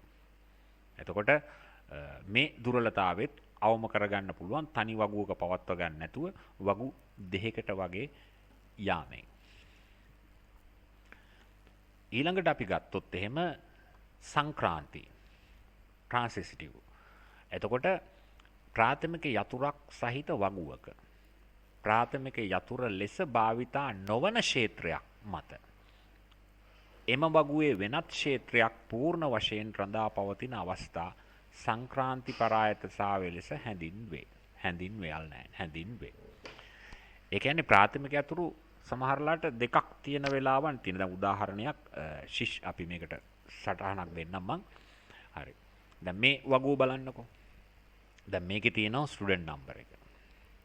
නම, වයස, ටෙලිෆෝන් නම්බර් එක, ගෲප් එක තියෙනවා. කෝස් ගෲප් එක කිව්වා අපි තුන් A level වලට ඒ ගෲප් කරලා තියෙනවා 1 2 3 කියලා. right. ඒතර 1 වලින් හඳුන්වන්නේ මැත්ස් ගෲප් එක. එතකොට දැන් මෙන්න මෙතනදී තමයි මේ ගැටලුව එන්නේ. දැන් මේකේ බැලු බැලමට ප්‍රාථමික යතුරක් තිබෙනවා. ඒ වගේම මෙතනත් ඕගලන්ට පේන්න තියෙනවා ටිකක් අමුතු જાතියේ ප්‍රාථමික වගේ කියන්නත් පුළුවන් නැහැ කියන්නත් පුළුවන්. මොකද හේතුව දැන් මෙයාගේ කෝස් එක රඳා පවතින්නේ ස්ටුඩන්ට් නම්බර් එක මත නෙමෙයි. හරිද? ඊට හේතුව තමයි ගෲප් එකකින් විදිහට පෙන්눔 කරලා තියෙන 1 2 3 4 විදිහට මේ පාඨමාලාවන් ටික එකම පාඨමාලාව කරන ළමයි කීප දෙනෙක් ඉන්න පුළුවන්. එතකොට මේක හොයාගත්තට පස්සේ මේ පාඨමාලාවට අයිති ඒ ළමයාගේ තොරතුරු ආවට 1 එකට අයිති අනිත් පුද්ගලයාගේ තොරතුරු ෆිල්ටර් වෙලා එන්නේ නැහැ. එතකොට මේ කෝස් එක රඳා පවතින්නේ ප්‍රධාන වශයෙන් ගෲප් එක මත. එහෙම නැත්නම් ඔයගොල්ලෝ ඒ ලෙවල් වලදී හදාරන පාඨමාලා ක්ෂේත්‍රයේ රඳා පවතින්නේ ගෲප් එක මත. ඒ වගේම ළමයාගේ සාමාන්‍ය තොරතුරු පවතින්නේ ප්‍රයිමරි කී එක මත. ආන්න එතකොට සංක්‍රාන්ති පරායතතාවයක් ඇති වෙන්න පුළුවන්. සංක්‍රාන්තියක්. හරි. එතකොට අපි කරන දේ හොඳම වැඩේ තමයි මේ වගුවේ ප්‍රාථමික කොටස් දෙකකට කඩලා ප්‍රාථමික යතුරු පාවිච්චි කරලා ඒ වගේම තවත් වගුවක් ස්ටුඩන්ට් නම්බර් එකයි ගෲප් එකයි කෝස් එකයි කඩලා ඒකේ ෆොරින් කී එකක් පාවිච්චි කරලා වගු දෙක සම්බන්ධ කිරීමේ ක්‍රියාවලියකට යෙදෙනවා. බලමු අපි එවැනි අවස්ථාවකදී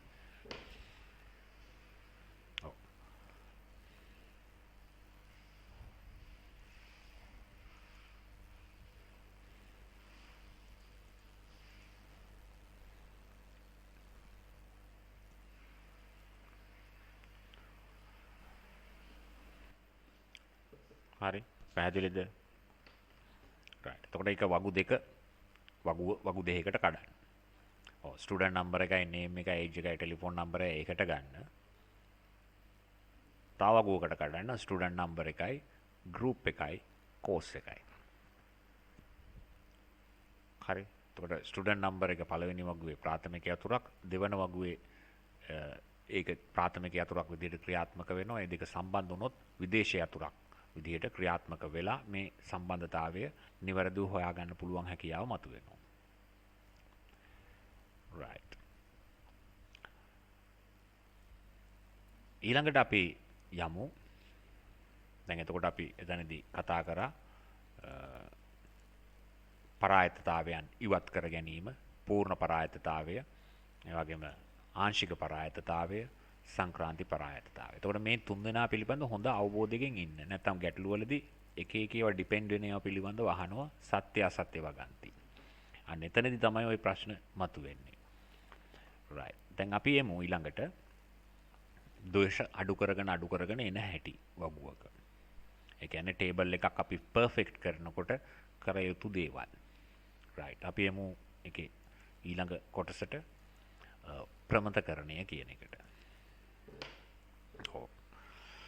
දැන් මේත් අපි අවසාන වශයෙන් කරන ක්‍රියාමාර්ගය. එතකොට ඒවලට අපි normalization එක. ඒ කියන්නේ අපි ප්‍රමතකරණයෙන් අපි බලාපොරොත්තු වෙන්නේ දත්ත ගබඩාවක කාර්යක්ෂමතාවය රඳවාගෙන දැන් අර කලින් කියපු දේවල් අවම තත්වයකට පත් කරගෙන ඒ දුර්වලතාවයන් තියෙනවා නම් ඒ ඉවත් වෙන විදිහට වගු සකස් කරගෙන ක්‍රියාත්මක වීම. එතකොට ක්‍රමානුකූලව අපි ඊටාම නිවැරදි මට්ටමේ ඉහළ මට්ටමේ ගබඩා නිර්මාණය කරගන්නකොට අපි මේ ක්‍රම උපයෝගී කරගන්නවා. එතකොට මේකෙදි තියෙනවා අපි normalization අපි ඇත්තටම කියනවා නම් ඉහළ මට්ටමට යනකොට 6ක් පමණ තියෙනවා. ඔයගලන්ට තියෙන්නේ ඒකේ 3 වන මට්ටම දක්වා වෙන එකයි විතරයි. පළමු ප්‍රමතකරණය, ඒ කියන්නේ දැන් first normalization එක, second normalization එක සහ third normalization එක විදිහට තමයි ක්‍රියාත්මක වෙන්නේ. එතකොට මේ normalization එකක් කරනකොට ප්‍රමතකරණයට ලක් වූ දත්ත සමුදායක් තුළ විපරිතතා අතිරික්තතා දක්නට නොලැබේ. ඒ කියන්නේ normalization එකක් කරොත් ඒ කියන්නේ කරලා තියෙනවා නම් අර කලින් කියන විපරීතතා, ඒ කියන්නේ දෝෂත අවස්ථාවන් තිබුණා, ආදාන විපරීතතා තිබුණා, මකා දැමීමේ විපරීතතා තිබුණා, යාවත් කාලීන කිරීමේ විපරීතතා තිබුණා, ඒ වගේම දත්ත පුනරාවර්තන වීමේ විපරීතතා තිබුණා. ඒවා අවම තත්වයකට පත් කරගන්න පුළුවන් හැකියාව මතුවෙනවා. එතකොට අපි පළමු ප්‍රමතකරණයේදී මොනවද කරන්න කියන එක අපි බලමු. ඒ වගේම වැඩිම ප්‍රශ්න ප්‍රමාණයක් මේ තුල අඩංගු වන නිසා ඊටාම වැදගත් කොටසක් විදිහට තමයි අපි සලකන්නේ. හරි. දැන් පළමු ප්‍රමතකරණයට එන්න පෙර තියෙන අවස්ථාව, ඒ කියන්නේ මූලික මට්ටමේ තියෙන වගුවක් අපි කියනවා ශූන්‍ය ප්‍රමතකරණ අවස්ථාව නමින්. ඒ කියන්නේ පළමු ප්‍රමතකරණයටවත් ලක් වෙලා නැති අවස්ථාව. තාම එක පාස් වෙලත් නැහැ. එහෙමනම් අපි කියනවා ශූන්‍ය මට්ටම. ඒ කියන්නේ ශූන්‍ය මට්ටම කියන එකෙන් අදහස් කරන්නේ සාමාන්‍යයෙන් තමන්ට හිතුවමනාපේ ක්ෂේත්‍ර පවත්වාගෙන ඒ ක්ෂේත්‍ර තුලට දත්ත අන්තර්ගත කරලා තියෙන සාමාන්‍ය තත්වයක් තමයි තියෙන්නේ. අර දෝෂ නැතුව. එහෙම නැත්නම් දත්ත එකම වගුවක පවත්වාගෙන යන අවස්ථාවක් විදිහට තමයි අපි ශූන්‍ය මට්ටම හඳුන්වන්නේ. එතකොට මේ ශූන්‍ය මට්ටමේ පවතින එකක් පළමු ප්‍රමතකරණේ පළවෙනියා පාස් වෙන්න, එහෙම නැත්නම් ෆස්ට් normalization එක through වෙන්න අපි මොනවද අනුගමනය කරන්න ඕනේ? මම කලින් ගත්ත ටේබල් එකමයි මම මෙතනදී භාවිතා කරලා තියෙන්නේ. පාසලක ළමයිගේ නම තියෙනවා, වයස තියෙනවා, දුරකථන අංකය තියෙනවා. මෙතන ගෲප් එක විදිහට හඳුන්වලා තියෙන්නේ පාසලේ තියෙන උසස් පෙළ විෂය කාණ්ඩයේ විදිහට. ඒ වගේම මේ විෂය කාණ්ඩයට අදාළව හඳුන්වලා තියෙන විශේෂ ක්ෂේත්‍රයන් ටික මෙතන අන්තර්ගත වෙනවා. එතකොට මේ වගු ස්ටයිල් එක පාවිච්චි කරලා මම බලමු අපි ඉදිරියට ඊළඟ ක්‍රියාවන් සිදු කරන්නේ කොහොමද කියලා. ඔව්. දැන් පළමු ප්‍රමතකරණයේ අවස්ථාවේදී අපි මොනවද කරන්න ඕනේ? එකම දත්තය පුනරාවර්තනය වීම අවම කරගන්න ඕනේ. රිඩන්ඩන්සි. එහෙම නැත්නම් අපි කියනවා සමතිරික්තතාවය. එහෙම නැත්නම් අතිරික්තතාවය අවම තත්වයකට ගේන්න ඕනේ. එක් ක්ෂේත්‍රයක් මත බහුදත්ත පවතින විට ඕ ඒ කියන්නේ දැන් සමහරලාට එක ප්‍රාථමික යතුරක් මත ඔක්කොම දත්ත බහුදත්ත තියෙන්න පුළුවන්. දැන් බහුදත්ත කියන එකෙන් මෙතන අදහස් කරේ සමහරලාට එක ප්‍රශ්නයක් යටතේ දත්ත කීපයක් එවැනි අවස්ථාවක් ගත්තොත් අපි දුරකථනාංකය වගේ ප්‍රශ්නයක් ගත්තොත් ඒ දුරකථනාංකයේ යටතේ අංක 3-4ක් දාලා 3ක් විතර දාලා තියෙනවා. ඔය එක කඩන්න ඕනේ. ඒතර බහුව. ඒ වගේම ඒකාබද්ධ දත්ත. ඒ කියන්නේ තවත් ෆීල්ඩ් එකක් මත එහෙම නැත්නම් තවත් ක්ෂේත්‍රයක් මත තවත් දත්ත පවතින්න පුළුවන් අවස්ථා තියෙනවා. එවැනි අවස්ථාවලුත් වගු වෙන් කර ගැනීම අවශ්‍යයි. එහෙනම් පළමු ප්‍රමතකරණයේ අවස්ථාව පාස් වෙන්න නම් පුනරාවර්තනය නැති කරන්න ඕනේ. එකම ක්ෂේත්‍රයක් මත බහුදත්ත පවතින අවස්ථා නැති කරන්න ඕනේ. ඒකාබද්ධ දත්ත පවත්නා විට අවස්ථාව ඒකත් නැති කරගන්න ඕනේ. මේ තුන නැති කරගත්තොත් වගුවක අපිට පුළුවන් පළමු ප්‍රමතකරණය පාස් වෙන්න. එහෙම නැත්නම් පළමු ප්‍රමතකරණය සම්පූර්ණ කරන්න. අපි ඒකට උදාහරණයක් අරගෙන බලමු. දැන් මම මෙතන අරගෙන තියෙනවා ස්ටුඩන්ට් නම්බර් එකයි, නේම් එකයි, ගෲප් එකයි. ගෲප් එක අපි ඒ විදිහට ගත්තොත් දැන් එතනදී අපි A1 විදිහට අරන් තිනවා maths, A2 විදිහට අරන් තිනවා science, tech එක A3, A2 නැවත science, එතකොට A2 A1 maths. එතකොට දැන් ශිෂ්‍යාංකය මගින් එකවර සියලුම තොරතුරු හරියට නිවැරදිව තෝරගන්න අපහසු තත්ත්වයක් මෙතනදී තියෙනවා. right. අපි ඒකේ example එකක් අපි බලමු. දැන් මේක කඩා ගන්න ඕනේ. එතකොට ඒක කඩනකොට අපිට පුළුවන් ස්ටුඩන්ට් නම්බර් එකයි නේම් එකයි එක වගුවකට පාවිච්චි කරන, ස්ටුඩන්ට් නම්බර් එකයි ගෲප් එකයි එකකට පාවිච්චි. එතකොට ප්‍රාථමික යතුරු දෙකක් පවතිනවා. හරි. එතකොට මේ දෙක ලින්ක් කිරීම මගින් මේ වගුවේ අනිත් තොරතුරු හඳුනා ගන්න පුළුවන් පැහැදිලිව. එතකොට ප්‍රශ්නයක් පවතින්නේ නැහැ. එහෙනම් මේ තිබුණු දෝෂය ඉවත් කළ පවතිනවා. මොකද වගු දෙකක දත්ත පවත්වගෙන යනවා. හරි. හරි නිකන් දැන් මෙතන නම් ක්ෂේත්‍ර දෙක අර තියෙන සමහරට ශිෂ්‍යාංකයයි, නමයි, උපන්දිනයයි, වයසයි, සමහරලාට ගෙදර දුරකථනාංකයයි වගේ දේවල් එක වගුවක. ඒ වගේම ශිෂ්‍යාංකයට අදාළව එයා පාසලේදී කරන ක්‍රියාවලට අදාළ තොරතුරු අඩංගු වෙන එක තව වගුවක. පැහැදිලිද?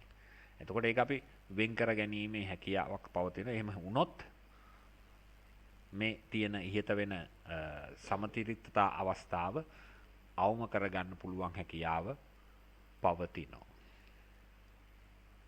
හරිද? right.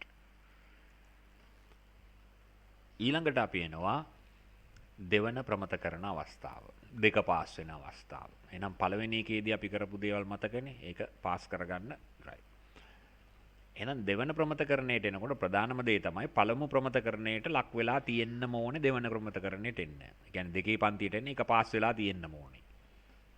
එක පාස් වෙන්නේ නැතුව දෙකට එන්න බෑ කියනවා වගේ. ඒ වගේම ආංශික පරායතතාවය ඉවත් කළ යුතුයි. දැන් මීට කලින් අපි කතා කරායි මේ අර ආංශික පරායතතාවය.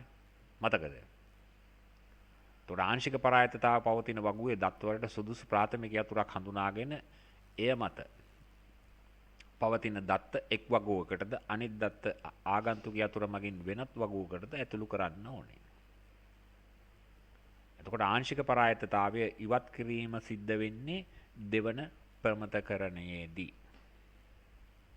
පළමු ප්‍රමතකරණයේදී වෙන ප්‍රධානම දේ තමයි සමතිරික්තතාවය ඉවත් කර ගැනීම. බහුදත්ත අන්තර්ගත වීම අවම කර ගැනීම. ඒකාබද්ධ තත්වය අවම කර ගැනීම. ඒ වගේම ඒක සම්පූර්ණොත් පළවෙනි ප්‍රමතකරණය සම්පූර්ණයි. ඒ වගේම දෙවන ප්‍රමතකරණයට එන්න නම් පළමු ප්‍රමතකරණයේ කලින් කී අවස්ථා සම්පූර්ණ වූ පසු දෙවන ප්‍රමතකරණ අවස්ථාවට එන්න පුළුවන්. ඒතර අපි දෙවන ප්‍රමතකරණ අවස්ථාවේදී බලන්නේ ආංශික පරායතතාවය ඉවත් කළ යුතු. ඒක තමයි ප්‍රධාන ලක්ෂණය. දැන් මීට කලින් අපි ආංශික පරායතතාවය කියන්නේ කුමක්ද කියන එක පැහැදිලිව ඉගෙන ගත්තා. මතක නැත්නම් ආපහු ඉහළට ගිහිල්ලා බලන්න. ඒ වගේම මේ කොටස ඊටාම වැදගත් කොටසක්. ඔයගලන්ට විභාගයට ලිව්වට පස්සේ තේරෙයි කොයිතරම් වැදගත්ද කියන එක. හරි. අපි ඊළඟට බැලුවොත් දැන් ඒක කොහොමද අපි දුර්වලතාවය හයින් කරගන්න හදන්නේ කියන එක. ඊළඟ අවස්ථාවට අපි ගිහින් බලමු වගුවක් අරගෙන. ඔව්. මෙතන තියෙනවා ස්ටාෆ් නම්බර් එක. සමාන තත්ත්වෙනුත් පේනවා. බ්‍රාන්ච් නම්බර් එක තියෙනවා. ඇඩ්‍රස් එක තියෙනවා, නේම් එක තියෙනවා, පොසිෂන් එක තියෙනවා. ඔටි තියෙනවා. දැන් එතකොට මෙතන අපි ප්‍රශ්න දෙකක් පවතිනවා. එකක් තමයි ස්ටාෆ් නම්බර් එකෙන් යම් තොරතුරක් හොයන්නත් අපහසුයි. බ්‍රාන්ච් නම්බර් එක විතරක් යොදාගෙන හොයන්නත් අමාසුයි. එතකොට අපිට ඒ දෙකම උපයෝගී කරගෙන කරන්න වෙනවා. අවස්ථාවන් වෙනවා. එතකොට ඒ කියන්නේ S40 වන එක්කෙනත් බ්‍රාන්ච් නම්බර් එකෙන් B002 වන එක්කෙනත් තෝරගත්තොත් හරියට රෙකෝඩ් එකක් හොයාගන්න පුළුවන්. එතකොට මෙවැනි අවස්ථාවකදී අපි කරන දේ තමයි මේ දෙක වෙන් කරගන්නවා. වගු දෙකකට වෙන් කරගන්නවා. මේ ආකාරයට. එතකොට එක වගුවක් අපි හදාගෙන තිනවා ස්ටාෆ් එක විදිහට. ස්ටාෆ් එකේ ප්‍රයිමරි කී එකක් විදිහට ඒක වැඩ කරන්නේ. ඒ වගේම දෙවෙනි වගුව අපි හදාගෙන තිනවා බ්‍රාන්ච් ප්‍රයිමරි කී එක යොදාගෙන. එතකොට තුන්වෙනි වගුව අපි නිර්මාණය කරගෙන තිබෙනවා ස්ටාෆ් එකයි බ්‍රාන්ච් එකයි කියන දෙකම උපයෝගී කරගෙන. එතකොට තනියෙන් ගත්තොත් එහෙම මේවා ප්‍රාථමික යතුරු වෙනවා. එතකොට මේ වගුවයි රිලේට් වුණොත් සම්බන්ධ වුණොත් අනිවාර්යයෙන්ම මේක ආගන්තුක යතුරු එහෙම නැත්නම් ඕගලන්ට කියන විදිහට විදේශ යතුරු විදිහට ක්‍රියාත්මක වෙනවා ස්ටාෆ් නම්බර් කියන එක. මේ ක්‍රමය ඔස්සේ අපිට පුළුවන් දෙවන ප්‍රමතකරණී ක්‍රියාවලිය පාස් වෙන්න. එතකොට මේ වගු තුනකට කැඩුවම වගු තුන සම්බන්ධ කර ගැනීම හැකියාව පවතිනවා. යම් වාර්තාවක් එතකොට පැහැදිලිව අනන්‍යව හොයාගන්න පුළුවන් හැකියාව මතුවෙනවා. ඒතර මේක නෝට් එකේ ලියා ගන්න. අපි පන්ති ආරම්භ වුණාට පස්සේ ඒවට අවශ්‍ය වෙන ඒගොල්ලන්ගේ තියෙන හිතේ තියෙන ගැටලු අවස්ථාවන් අපි සාකච්ඡා කරලා බලමු. ඒවා රිවිෂන් එකක් විදිහට දැනට මේ නෝට්ස් වලට අදාළ කොටස් සම්පූර්ණ කරගන්න. පැහැදිලිද? රයිට්. එහෙමනම් අපි ආංශික පරායත්තතාවය අවම කර ගැනීම දෙවන ප්‍රමතකරණය පාස් වෙන්න හේතුවක් වෙනවා. ඒ වගේම පළවෙනි ප්‍රමතකරණයට ලක් වුණාට පස්සේ තමයි දෙවන ප්‍රමතකරණයට එන්න පුළුවන් හැකියාව පවතින්නේ. රයිට්. එහෙමනම් අපි බලමු අවසාන කොටසේදී තෙවන ප්‍රමතකරණයේ ක්‍රියාවලිය. තෙවන ප්‍රමතකරණයේදී අපි සංක්‍රාන්ති පරායත්තතාවයක් පවතින අවස්ථාවන් වගුවේ තෙවන ප්‍රමතකරණයේ පාස් වෙන්න හේතු වෙනවා. ඒ කියන්නේ සංක්‍රාන්ති පරායත්තතාවය දැන් මීට කලින් අපි ඉගෙන ගත්තා. ඒ සංක්‍රාන්ති පරායත්තතාවය ඉවත් කරගන්න ඕනේ. ඒතර සංක්‍රාන්ති පරායත්තතාවයක් තිබුණොත් වගුවක ඒකත් ප්‍රශ්නයක්. ඒකත් ඉවත් කර ගැනීම කරන්න ඕනේ. එතකොට පළමු හා දෙවන වගු ප්‍රමතකරණයට ලක් විය යුතුයි. ඒ කියන්නේ පළවෙනි පන්තිය පාස් වෙන්නත් ඕනේ, දෙවෙනි පන්තිය පාස් වෙන්නත් ඕනේ. මේකෙදි තියෙන අලුත්ම අවස්ථාව තමයි සංක්‍රාන්ති අවස්ථාව. ඒ සංක්‍රාන්ති අවස්ථාවත් ඉවත් කරගත යුතුයි. ඒකත් අපි බලමු දෙවෙනි උදාහරණයක් මගින්. මම මෙතන පාවිච්චි කරලා තියෙනවා ස්ටුඩන්ට් නම්බර් එක සහ ගෲප් නම්බර් එක. කලින් ගත්ත උදාහරණයම තමයි රේ ලෙවල් වලදී ශිෂ්‍ය අංකය අනුව දත්ත පවත්වා ගන්න පුළුවන්. ඒ වගේම එයාගේ ගෲප් එක අනුව දත්ත පවත්වා ගන්න පුළුවන්. එතකොට ඒකත් අපිට වගු දෙකකට කඩා ගැනීමේ හැකියාව පවතිනවා. ඒතර ගෲප් එක අනුව අපිට සම්බන්ධීකරණයක් කරගන්න පුළුවන් මේ වගු දෙකේ. එතකොට වෙන දේ තමයි අර සංක්‍රාන්ති ක්‍රියාව අවම කරගන්න පුළුවන් හැකියාව පවතිනවා. දැන් මීට කලින් අපි සඳහන් කරා මොකද්ද මේ සංක්‍රාන්ති අවස්ථාව කියන්නේ කියන එක. ප්‍රාථමික යතුරක් සහිත වගුවක ප්‍රාථමික යතුරු ලෙස භාවිතා නොවන ක්ෂේත්‍රයක් මත එම වගුවේ වෙනත් ක්ෂේත්‍ර පූර්ණ වශයෙන් රඳා පවතින අවස්ථා සංක්‍රාන්තිය. එතකොට ඒකේ අදහස් වෙන්නේ ප්‍රාථමික යතුර මත මේ තොරතුර පවතින්නේ නැහැ. එයාගේ ගෲප් එක පවතින්නේ නැහැ. ඒතර ගෲප් එක පවතින්නේ වෙනත් අවස්ථාවක් මත. එවැනි අවස්ථාවකදී අපි ඒ දුර්වලතාවය ඉවත් කර ගැනීම සිදු කරන්න ඕනේ. එහෙනම් පළමු ප්‍රමතකරණය, දෙවන ප්‍රමතකරණය සහ තුන්වන ප්‍රමතකරණය සම්පූර්ණ වුණාම අපි සලකනවා දත්ත වගුවක් පර්ෆෙක්ට් එකක් විදිහට. ඒ වගේම කලින් අපි අධ්‍යයනය කරන ලද පරායත්තතාවයන්, ඒ වගේම මුල් අවස්ථාවේදී අපි සඳහන් කරපු එක දෝෂ තත්වයන් ඒවා අවම කර ගැනීමත් ඒවා නැති කර ගැනීමත් ඒ වගේම ප්‍රමද කරන අවස්ථාවන් තුන සම්පූර්ණ වුණාම දත්ත ගබඩාවක් එහෙම නැත්නම් ඩේටාබේස් එකක් පූර්ණ වශයෙන් සක්‍රියතාවයකින් යුතුව ඒ වගේම නිවැරදි දත්ත ආදානයන් නිවැරදි දත්ත විමසීම් ඒ වගේම නිවැරදිව දත්ත යාවත්කාලීන කිරීම ඉතා මැනවින් සිදු කරන්න පුළුවන්. පැහැදිලිද? එතකොට ඔයගලන්ගේ A level මට්ටමේදී ඔතනින් පාඩම සම්පූර්ණ වෙනවා. එහෙම නැත්නම් උගන්වන්න තියෙන කොටස ඉවර වෙනවා. නමුත් මේකේ අදහස SQL කියන එක ඔතනින් නතර වෙනවයි කියන එක නෙමෙයි. ඔයගලන්ගේ සිලබස් එකේ තිබෙන ප්‍රමාණාත්මක తත්වය ඔපමණයි. එපමණයි. එතකොට මේ සමගම මම දීලා ඇති ඔයගලන්ට ටියුට් එකක් ප්‍රශ්න දල වශයෙන් 100කට වගේ ආසන්න ප්‍රමාණයක ටියුට් එකක් දීලා ඇති. දැන් මේ ටියුට් එක ඔබට කරගෙන යන්න පුළුවන් හැකියාව පවතිනවා.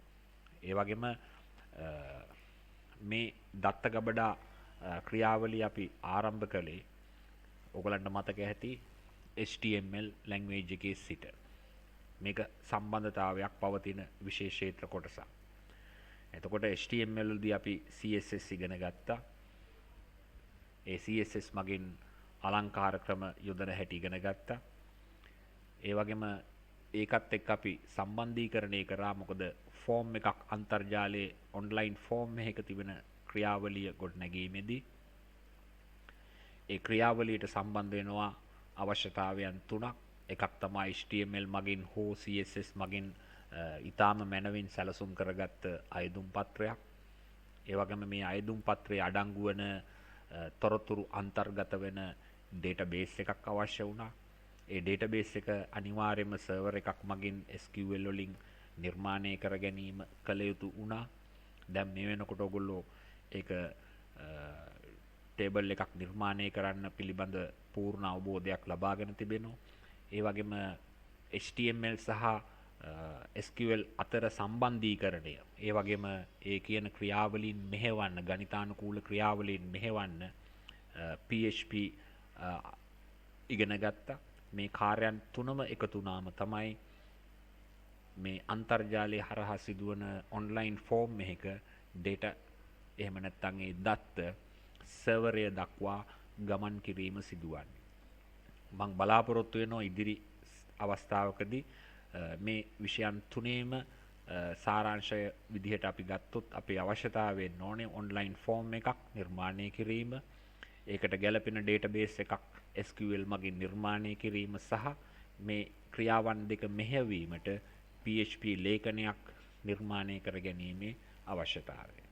එතකොට දැනටත් මම PHP ලේඛනයන් පිළිබඳව අදහසක් ඔබට දීලා තියෙනවා. නමුත් ඒකේ සම්බන්ධීකරණයක් සිදු කරගන්න බැරි වුණේ අපිට ඩේටාබේස් එකේ සම්බන්ධතාවය නිවැරදිව කරගන්න බැරි නිසා. ඉදිරි දවසකදී මම වීඩියෝ එකකින් බලාපොරොත්තු වෙනවා ඔන්ලයින් ෆෝම් එකක් හදලා ඊට ගැළපෙන ඩේටාබේස් එකක් නිර්මාණය කරලා ඒ වගේම ඒකට ගැළපෙන ක්‍රියාවලි මෙහෙවන්න අවශ්‍ය කරන PHP ලේඛනයක් සකස් කරගෙන ඔන්ලයින් ෆෝම් එකක් කොහොමද ක්‍රියාත්මක වෙන්නේ කියන එක පිළිබඳව එහෙම නැත්නම් ඒ දත්ත ඩේටාබේස් එකට යන්නේ කොහොමද කියන එක පිළිබඳව සාකච්ඡා කරන්න. එතකොට මේ දැනුම ඊටාම වැදගත්. ඕගොල්ලන්ගේ මේ විශේෂ ක්ෂේත්‍රයන් තුනේදීම ක්‍රියාකාරීත්වය මැනවින් මෙහෙවන්න. පැහැදිලිද? right. එහෙමනම් අපි ඊළඟ අවස්ථාවට පැමිණීමේදී ගොඩක් වෙලාවට මම බලාපොරොත්තු වෙනවා මේකත් එක්කම සම්බන්ධතාවයක් පවතින තවත් විශේෂ ක්ෂේත්‍ර කොටසක් තියෙනවා තොරතුරු පද්ධති. තොරතුරු පද්ධති වලදී වැදගත්ම කොටසක් තියෙනවා DFD, ඒ කියන්නේ data flow charts පිළිබඳව. ඒවා විභාගෙදී අත්‍යවශ්‍ය ක්‍රියාවලීන් විදිහට අපි සලකනවා. මේවර විභාගෙදිත් ඒවා අන්තර්ගත වුණා. ඒකෙන් පසුව තමයි අපිට ප්‍රෝග්‍රෑමින් කොටසට පැමිණෙන්න පුළුවන් වෙන්නේ. එහෙමනම් අපි මේ ක්‍රියාවලීන් මෙහෙවන්නතුරු අදට නවතිනවා. ඔබට සුබ දවසක්.